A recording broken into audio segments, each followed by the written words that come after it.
Like most duels, the archetypes of Yu-Gi-Oh! Have winners and losers. Branded was a big winner with lots of competitive play. Dream Mirrors, the legendary Fisherman, and Aromages were total flops. And if you saw anyone running them the TCG, you'd flip because those decks were never even remotely rogue enough to backstab the meta. But in Duel Links, a combination of factors gave all kinds of decks that never had a claim to fame their time in the sun. Skills, a diminished card pool, plus a downsizing of deck, field, and start in hand, all came together to produce unlikely meta threats and rogue strategies that prospered nowhere else. Veterans of the 2015 to 17 TCG competitive scene are probably familiar with the Mayosenjus, an archetype of wind attribute beast and beast warrior monsters that are good at swarming the field, striking fast, and then bouncing back to the hand during the end phase. On normal summon, every Mayosenju Kama immediately grants another normal summon, which you can use to chain consecutive Kamas or tribute summon another Mayosenju like Mayosenju Magat or Mayosenju Misat. And this penchant for swarming the field was a big part of the Mayosenju strategies that did see competitive play, but that wasn't to the extent of what Konami intended. Employed by Silvio Sawatari in the Yu-Gi-Oh! Arc 5 anime, the Mayosenjus were one of the early pendulum archetypes, but you wouldn't know it from their competitive deck listing. This is because the generic advantages offered by Mayosenju Kamas was much more viable than the archetype's pendulum cards, Mayosenju Shinju R and Mayosenju Shinju L, as well as their clunky but explosive boss monsters Mayosenju Daibak and Mayosenju Hitat. There are other reasons for this too. One of the major benefits of running pendulum monsters is their inherent ability to swarm the field. But since Mayosenju main deck monsters were already pretty good at doing that, the Mayosenju pendulum pitch wasn't super compelling. In Duel Links, however, the Mayosenjus lived up to their epic card art. The Neo New Silvio skill lets you add a copy of both Shinjus to the bottom of your deck at the start of the duel. Then, after losing at least 2,000 life points, you could return a Mayosenju from your hand to generate a copy of Mayosenju Orochi channeling in your hand. When you control no monsters, an easy feat for Mayosenju players since they bounce back to your hand during the end phase, you can activate this spell to either search a high-level Mayosenju or place Shinjus L and R in the pendulum zones. The Shinjus, if you choose them, are destroyed during the end phase, but Orochi channeling still guarantees you either get one of your bosses or clench a pendulum summon. Hitat and Daibak both bounce your opponent's cards to hand on summon, a removal effect you'll likely be able to repeat since these monsters also die back to the hand at the end of the turn. This combination of consistency and offensive capabilities gave the Mayosenjus, specifically the Mayosenjus, a grapple lock in the Duel Links competitive scene. Everything from the platform's smaller deck size to the skill mechanics boosted the Mayosenju threat. Not to mention that the diminished field size of 3 zones meant that the Hitat/Daibak double whammy could clear a whole field of monsters and spells and traps. The Mayosenjus were very good in Duel Links. The only reason they take the bottom spot on this list is because of the successes the other contingents of their archetypes saw in the TCG space. One thing Duel Links is known for is giving anime decks that were never very good a second chance. Often this was accomplished or attempted through skills unlockable by specific characters that could alter the game state of the duel. Mayosenju pendulums fall into this category, but an even better example is the Amazonas deck. Used by My Valentine in the Duel Monsters anime from the Battle City arc onwards, their combination of femininity and toughness was an extension of Mai's grit. They're an archetype of mostly Earth warrior monsters that, like many older Yu-Gi-Oh! Archetypes, had more cards and synergies and struggled to form a strategic identity. The earliest in the 2003 TCG set Labyrinth of Nightmare, which introduced Amazonas Archer and the Unfriendly Amazon, with the latter not officially being part of the Amazonas archetype because of the missing S in its name. We're mentioning it for the video because, unofficial or no, the Unfriendly Amazon was used by Mai against Yami Merrick in the Battle City Finals. And it's thematically appropriate that Unfriendly is distanced from the rest of her tribe. She doesn't play well with others and will even tribute her fellow Amazonesses as an upkeep cost to stay in the field. Later that year, the first major wave of Amazonas cards were released in the Magician's Force, including many other cards used by Mai in the anime, like Amazonas Paladin, Amazonas Swordswoman, and Amazonas Spellcaster. Though still resembling more a jumble of thematically related cards and a proper archetype at this point, early notes of the Amazonas emphasis on the battle phase could be seen in Amazonas Archers, a trap that on enemy attack declaration forced all opponents' monsters to lose 500 attack and attack if able. The next major Amazonas wave of cards didn't come until 2010's Duel's Revolution set, which significantly expanded their roster to include cards like Amazonas Village, Amazonas Sage, and Amazonas Heirloom, that strengthened the Amazonas identity as an archetype that thrives on attack declaration. The field spell could keep your field stocked with monsters whenever one fell in battle, with Heirloom granting limited battle protection with the ability to destroy any monster attacked by its target after damage calculation. Sage, which could pop an enemy spell or trap if it stayed in the field after attacking, could be equipped with Heirloom for a single Amazonas monster that could destroy front and back row in a single attack. Still, this was all very slow and totally reliant on your Amazoness monsters survive in battle, which is never a guarantee. At a time when extra deck strategies that could set up their board before the battle phase already existed, there was no chance of the Amazoness ever posing a real threat. 2017 saw the release of Legendary Duelist Season 1 and the Circuit Break set, with Amazoness benefiting from a new wave of support better than anything it had received previously. With a new searcher in Amazoness Call and starter in Amazoness Princess, with Spell and Trap Search on Summon, and an additional method to special summon Amazoness monsters from the deck, the picture for Amazoness players was starting to come together. Releasing around the same time, Amazoness Onslaught was a continuous trap that had a high priority target for your Call and Princess searches. During the battle phase of either turn, you could special summon an Amazoness from hand with a 500 attack boost. But the real strength of Onslaught was the non-targeting banish removal it applied to every monster that dared to tussle with an Amazoness. The effect was not limited to once per turn, and with Amazoness Village, you could potentially just keep throwing Amazons into your opponent until either their whole board or your life points were gone. Onslaught would even receive an Amazoness on destruction to give the deck a little floatability. But none of this, and not even their new fusion boss monster Amazoness Empress, was enough to make their strategy see consistent play. But in Duel Links, oh boy, in Duel Links the Amazoness were busted. Amazoness Swordswoman was always kind of busted in Duel Links with its abusable cards like Massive Morph, but for a time, the Amazoness Trap as a whole was stronger than Swordswoman was individually. Onslaught's level search ability, swarm ability, repeatable removal, and floating effect was unparalleled. At this point in the game, no other card did this much, and Princess's ability to call Amazoness Queen and Amazoness Baby Tiger to the field made it that much scarier, and I mean that.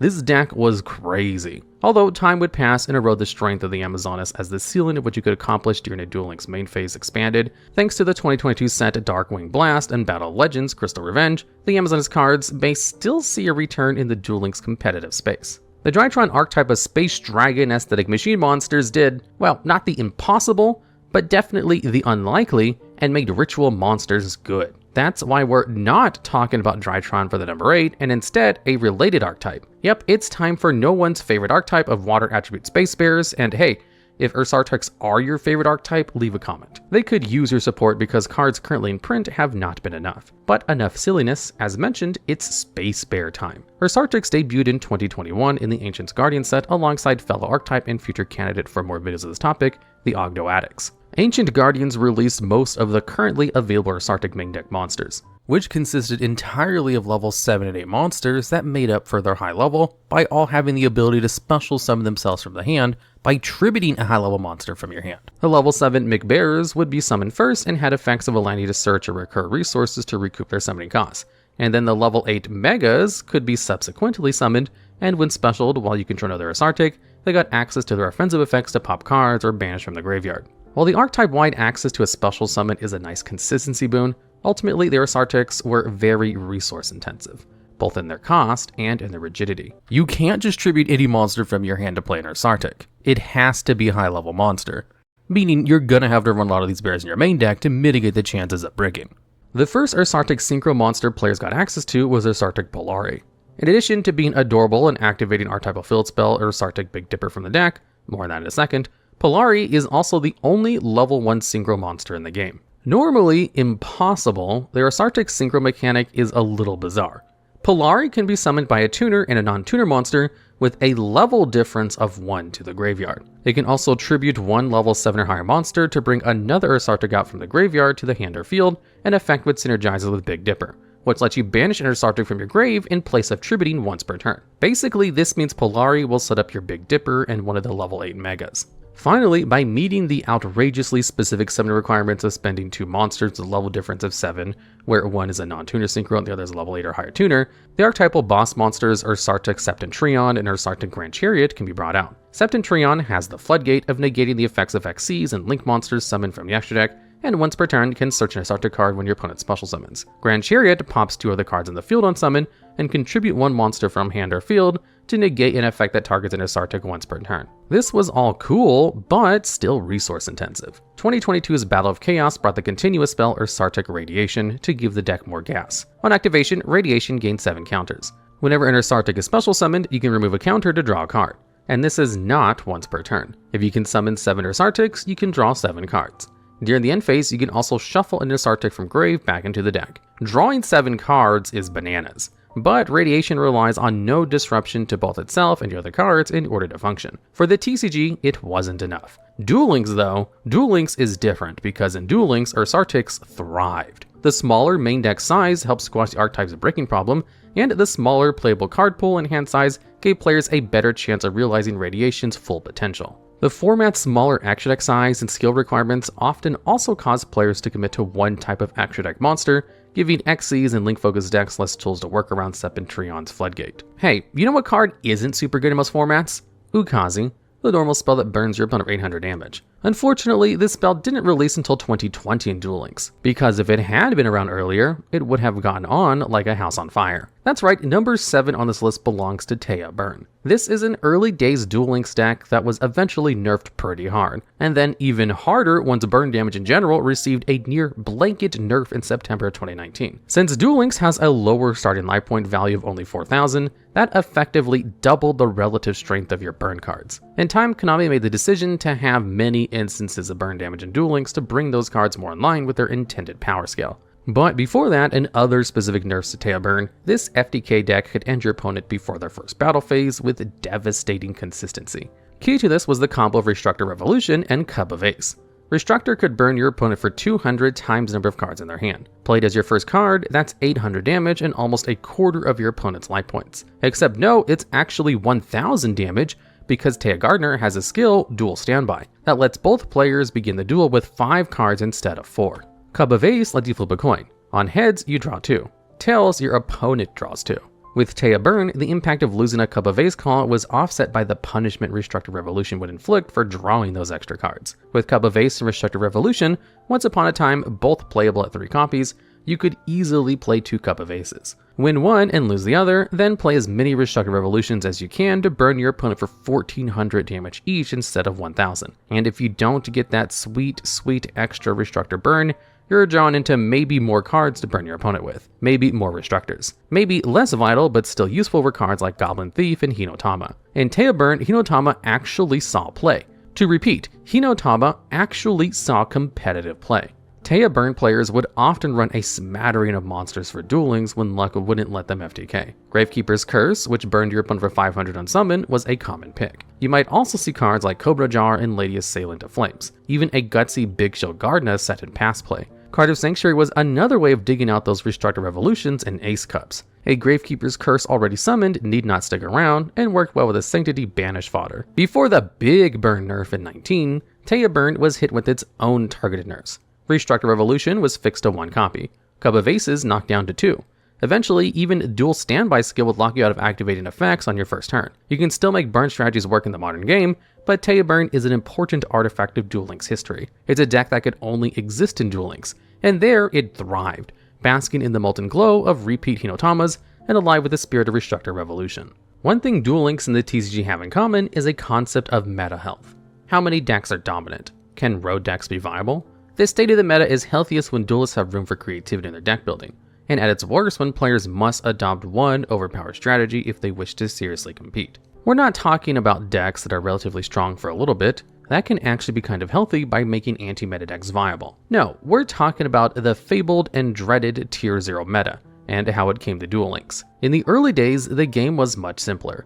With limited recursion and a tightly constrained card pool, the health of the meta fluctuated but was generally okay. But eventually, an archetype had to push Duel Links past the threshold of its first Tier 0 format, and that archetype was the Cyber Angels. They're a ritual archetype of light fairies that were introduced to the game with the GX era alongside their patron animus duelist, Alexis Rhodes. At the time, their big boss was Cyber Angel Dakini, a ritual fairy with 2700 attack and 2400 defense. As a drop from defeating Alexis Rhodes, you could acquire 3 copies fairly quickly and at no gem cost. Cyber Angel Benten was also a drop, and a copy of Cyber Angel Edatin was a level reward. So what made this Cyber Angel strong where other rituals struggled? 3 main points in escalating order of importance: protection, removal, and recursion. Their protection actually wasn't strictly a feature of the archetype, but rather from an Alexis Rhodes generic ritual support skill that lets you start the duel with a copy of Ritual Cage on the field. This gave your ritual monsters protections where they could not be destroyed or targeted by monster effects, and also you took no battle damage if they were destroyed by battle, which isn't enough to shield against all destruction, but was significant since it came at no cost and at a time when non-destruction forms of removal were less common and so was non-targeting forms removal. Next, removal. On Ritual Summon a Dakini, you can make your opponent send one of their monsters to the grave. Ironically, this made Dakini one of the best options for outing a Ritual Cage Dakini. Dakini also gave all of your Ritual monsters piercing damage, which made a board of attacking Cyber Angels difficult to weather while waiting and praying to draw an out. Finally, the big point, recursion. Up to this point in Duel Links, nothing recurred like Cyber Angels. During the end phase, Dakini could add a Ritual monster or a Machine Angel Ritual from grave to hand, and this was just the icing on the Ben 10 Itadin Cyber Angel recurring layer cake. When tributed, including as material for a Ritual Summon, Ben 10 would search for a Light Fairy from deck. This could fetch other Cyber Angel Ritual monsters, but most importantly, Cyber Petite Angel. While only available at 1 copy at the time, it was a level reward and theoretically easy accessible. And since it was searchable by Ben 10, even at 1, you could reliably draw into it. On summon, Cyber Petite Angel could search a Cyber Angel or Machine Angel Ritual, and if you're pulling off multiple Ben 10 searches, you could always grab Senju of the Thousand Hands instead for even more Cyber Angel searchability. Now let's talk about Itadin. When Ritual Summoned, she will fetch a Ritual spell from deck or graveyard to hand. When tributed, she increases the attack of all your Ritual monsters by 1,000. Anyway, if you weren't playing Cyber Angels during the Duel Links heyday, you were losing to them. Actually, you were losing to them no matter what.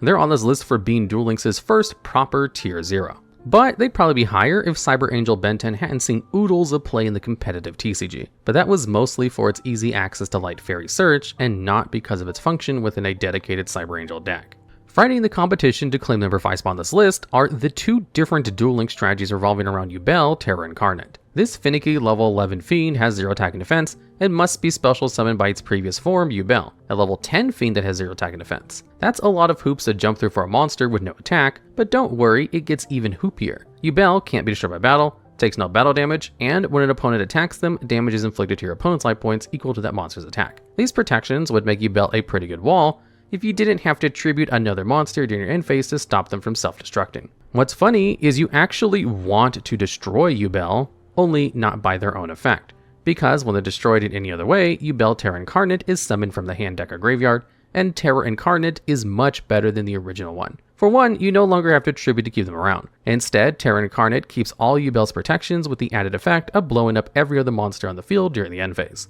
This was one of the earliest board clear effects to enter the Duel Links ecosystem. And with the reduced card pool, Terra Incarnate was a menace board presence, not easily removed. And if you did manage to remove them from the field, you would search and summon their final form, the level 12 Fiend Yubel, the ultimate nightmare from hand, deck, or graveyard. But we're not talking about that card. We're here for Terra Incarnate and the Duel Links specific decks it made playable. For a long time, Yubel's presence in the competitive TCG was non-existent, because the cards were just way too clunky and niche, and because when they were released in 2007, the Yubel fusion support that would make these cards pretty okay was still 17 years away. Happily, it's with archetypes of Yubel that the Duel Links skill system really shines. Yubel was actually a playable character released into the game along with their cards during the September 2018 Rise of Yubel event. Once you obtained Yubel, you could begin unlocking their skills, which were quite good. For a time, they were the only character able to access Allured by Darkness skill, which could reduce your draw with a copy of Allured Darkness from outside your deck, but the primary skill that helped Terra Incarnate see play was My Name is Yubel, which allowed the player to return a Terra Incarnate or the Ultimate Nightmare from their hand or the deck and replace it with the OG Yubel. This was a massive boost in consistency, transforming both Terra Incarnate and Ultimate Nightmare from unfortunate bricks to strong foundation, effectively allowing you to run as many as 5 copies of Yubel. This made it easy for Terra Incarnate to hit the field as attacking any deck that destroyed cards in hand. Fire King Island and Fire King Avatar Yaksha could both bring Terra Incarnate to the field, where the Fiend's board clear was fantastic for triggering the Fire King deck's destruction effects. Sacred Phoenix of Nephthys was another important part of Fire King Yubel combo. By summoning itself near the next standby phase after being destroyed by card effect, it could blow up every other spell and trap card on the field. Terra Incarnate and the Sacred Phoenix could pair off to become a repeating board clear machine that not many decks could out. It was silly, it was explosive, and it was fun, and it wasn't the only strategy Terra Incarnate enabled. Let's talk about Warm Worm, a card that debuted way too late in the TCG to be of any use. It's a level 3 fire insect, and when it's destroyed, it mills 3 cards off the top of your opponent's deck. The win condition of Warm Worm Mill was to destroy the 5 or so worms required to deck your opponent out. This deck consisted of 4 core parts: your Yubels, your Fire King Island, and Fire King Avatar Yakshas to thin your deck and get Terra Incarnate onto the field. Your worms, ideally at 3 copies, and your revival cards so you can keep recurring those worms and burning through your opponent's cards. Limit Reverse was a great option for Warm Worm Mill. Both Yubel and Warm Worm safely fit under its less than 1000 attack target requirement, and both benefited from the built-in destruction. When you change a monster equipped with limit reverse to defense mode, it gets destroyed. This could allow you to mill for game and regain a lost Terra Incarnate. You had other options too in the form of Regretful Rebirth, which also had a built-in destruction, and the Shallow Grave, which didn't, but hey. You use what you could get, especially back in early Duel Links days. Unfortunately, time and power would creep the Terra Incarnate decks into obsolescence. More options for non-destruction removal and monster effect negation countered this slow strategy pretty hard, not to mention Karma Cut, a normal trap that was basically a lose condition to Terra Incarnate hopefuls. Recently, the U-Bells have seen a resurgence in the Duel Links competitive scene, with new skills and new support. And that deck could have also found a spot on this list. But the time of Terra Incarnate is a fascinating era of Duel Links history where unanticipated synergies shone. Don't feel bad for Neos Wiseman, he waited a long time to be good. He'll be fine waiting a little longer for the next Duel Links exclusive deck list. One of the lesser appreciated but most thematically significant ace monsters in Yu-Gi-Oh! Is Gandora, the Dragon of Destruction. This level 8 Dark Dragon with no base attack or defense cannot be normal summoned, but you can have your life points to destroy and then banish every other card in the field, gaining 300 attack for every destroyed card. It's a board clearing dragon that wants to attack for game. And it made its anime debut in episode 217 of the original Duel Monsters anime. It's the ace monster of Yugimoto, and unlike his other boss monster, the Dark Magician, Gandora belongs specifically to Yugi and not the Pharaoh. This is because Gandora is a representation of Yugi's growth into his own person. Just as Gandora clears the board to finish the game, Yugi is growing up and splitting from a Tem, who with Yugi's growth is finally ready to move on. Unfortunately, Gandora didn't see a ton of play outside of a few gimmick decks. But that changed with the 2022 mini-box Energy of Gigarays and the Yugi DSOD skill Determination to Fight. The original Gandora isn't actually the cornerstone of this deck, but rather its retrain, Gigarays Gandora the Dragon of Destruction. If you're not familiar with this card, that might be because it hasn't released in the TCG yet, but it's another level 8 Dark Dragon with 0 attack and defense. And this one can't be normal summoned or set, but can be special summoned exactly from the hand by sending 2 other monsters from hand or field to the graveyard. It gains 300 attack for every banished card, and at the cost of half your life points can activate a different effect depending on how many Gandora monsters with different names exist in your graveyard. With 1 Gandora monster, Gigarays destroys every other card in the field. With 2 Gandoras with different names, Gigarays will banish every other card in the field. With 3, Gandora will banish every other card in the field and the entirety of both graveyards. If you can pull off that third effect, you can pretty much reliably OTK, even through White Princess, an attack reducing hand trap that also debuted in Energy of Gigarays. But as cool as that is, it's difficult to pull off, right? Impossible even, since only 2 forms of Gandora can be acquired in Duel Links. Well, that's where this skill comes in. Every so often, a deck comes along that is entirely reliant on a Duel Links skill. Determination to Fight Gigarays OTK is a strategy that can only exist in Duel Links because it needs a Duel Links skill to function. So let's talk about that skill. Determination to Fight is a Yugi-specific skill designed to encourage Duel Links players to build decks that mimic the cards Yugi would eventually graduate into using in the anime. And it won't work unless you have 10 or more Gadget, Silent Magician, or Silent Swordsman monsters. The skill lets you activate one of 2 effects once per turn. The first option is to return a card from hand to deck to fetch a Gandora from deck, and you also get an extra normal summon for a Gandora monster. Your second option is to send a Gadget monster from field to grave to summon a Silent Magician level 4 or a Silent Magician level 3 from outside your deck. After applying either of these effects, you can then place a Gandora monster of your choice into your graveyard. Critically, the place card can also be Gandora X, the Dragon of Demolition, an otherwise unobtainable card in Duel Links. Determination to Fight lets you access a Gigarays board clear of some kind at near 100% efficiency. It was a meta force from the start and has never stopped landing King of Games placement since, all the way to the time of this video's writing. Although 10 mandatory cards can be difficult to fit in, Gold Gadget and Silver Gadget's floating effects can help you survive long enough for the skills to power your Gigarays blast, and other cards have strong synergies with this strategy. Playing against Determination to Fight Gigarays was a race against time, because the big board and graveyard banishment is coming, and you better reduce your opponent's life points to 0 before it hits. Constructing a place for themselves at number 3 spot on this list is the numerically appropriate rock archetype, the Triamids. And continuing the theme of 3s, the Triamids have 3 low-level main deck monsters: Triamid Master, Triamid Hunter, and Triamid Dancer.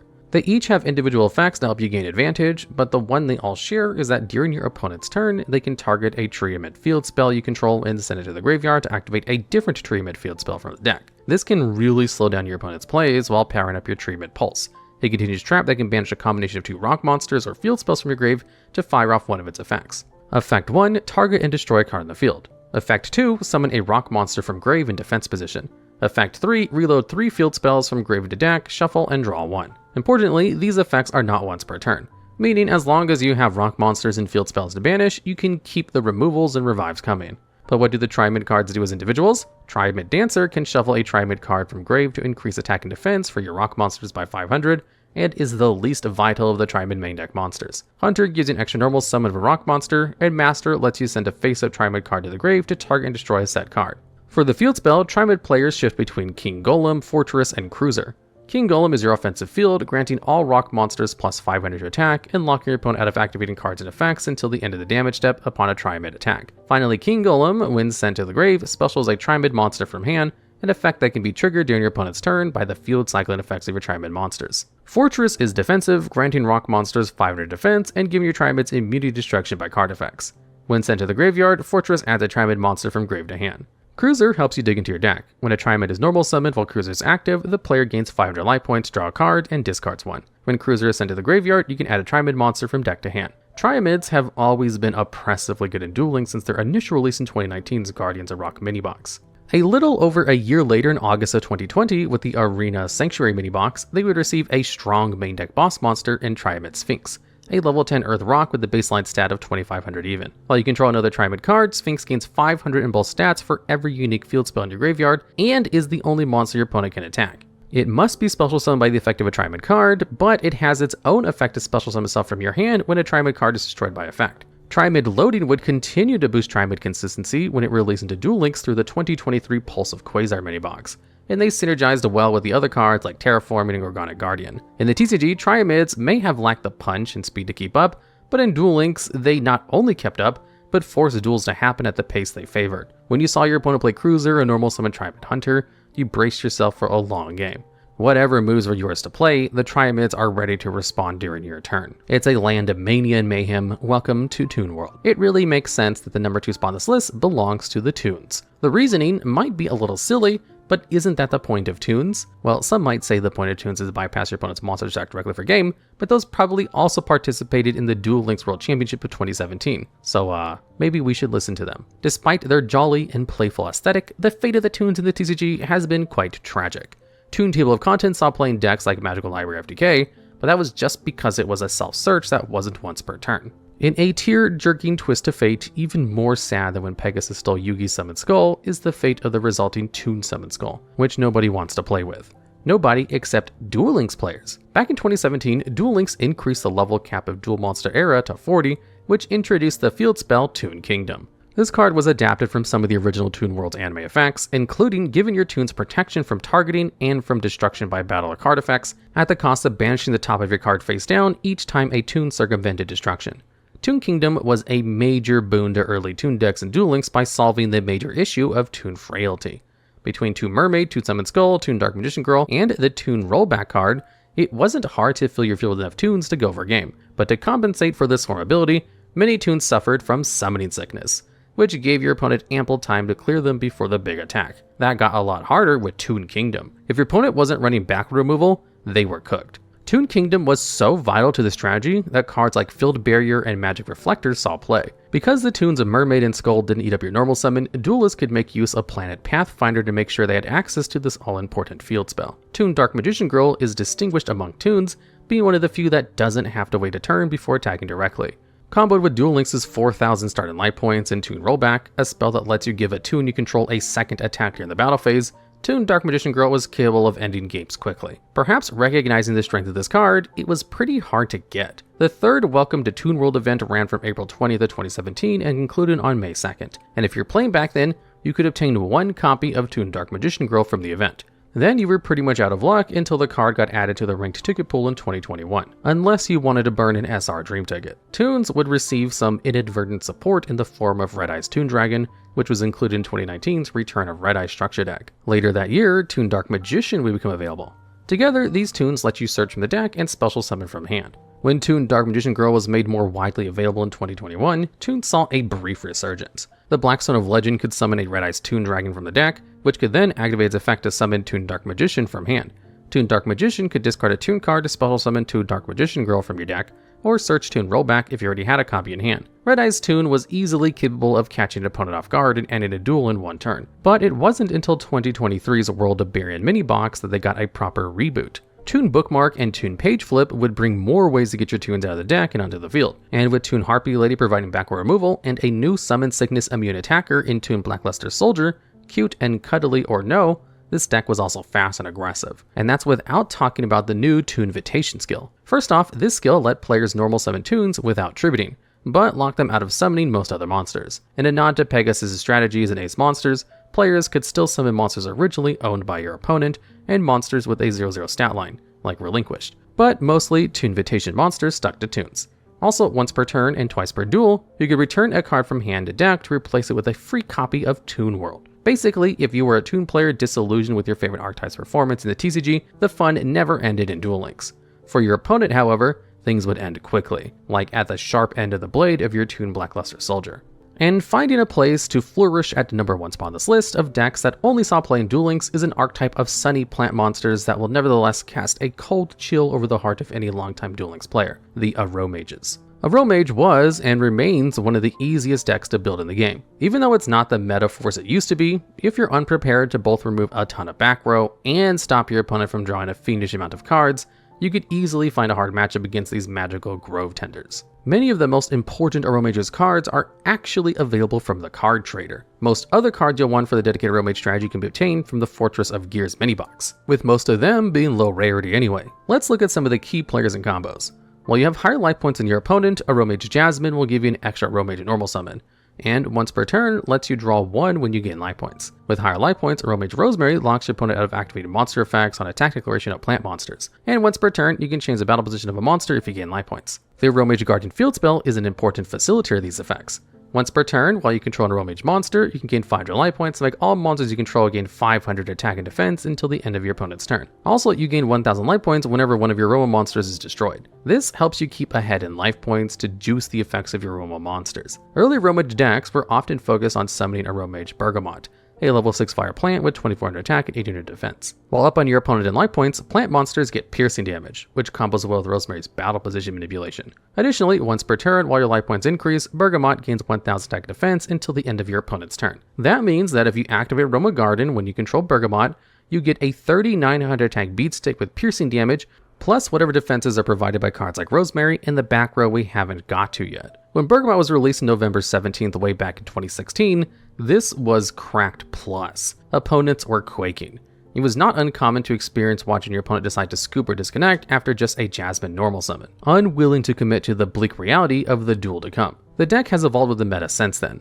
The wind traps and Aroma Gardening only amplified the masochistic tendencies usually required to actually play out and win an Aroma matchup. The constant recursion of Aroma monsters meant your opponent's life points stayed defended while they steadily increased, especially by the effects of Aroma Gardening and Blessed Winds. In the modern game, you can still achieve King of Games with Aromages. New extract options have increased their competition, but also have given new techs. You know what would make playing against Aromages even more fun? That's right, a Crystal Wing Synchro Dragon in the extra monster zone. Increasing life points is often not a solid strategy in Yu-Gi-Oh!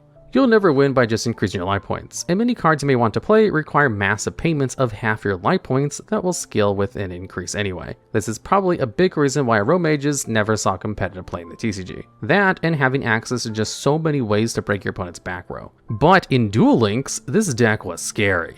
In Duel Links, you are never safe from cheery anime girls ready to give you a premature burial in the shallow grave to give their garden some miracle fertilizer. So don't go thinking that grass looks greener. It's only green from the foolish burials of the duelists who underestimated the Aromages, who have been a predominantly free-to-play threat for over 7 years, allowing to bloom into the number 1 spot on this list. Alright, and that's the list. A lot of wild decks have found success in Duel Links and nowhere else. So if I missed your favorite, or if you have ideas for future videos just like this one, I'd love to hear about them down in the comments.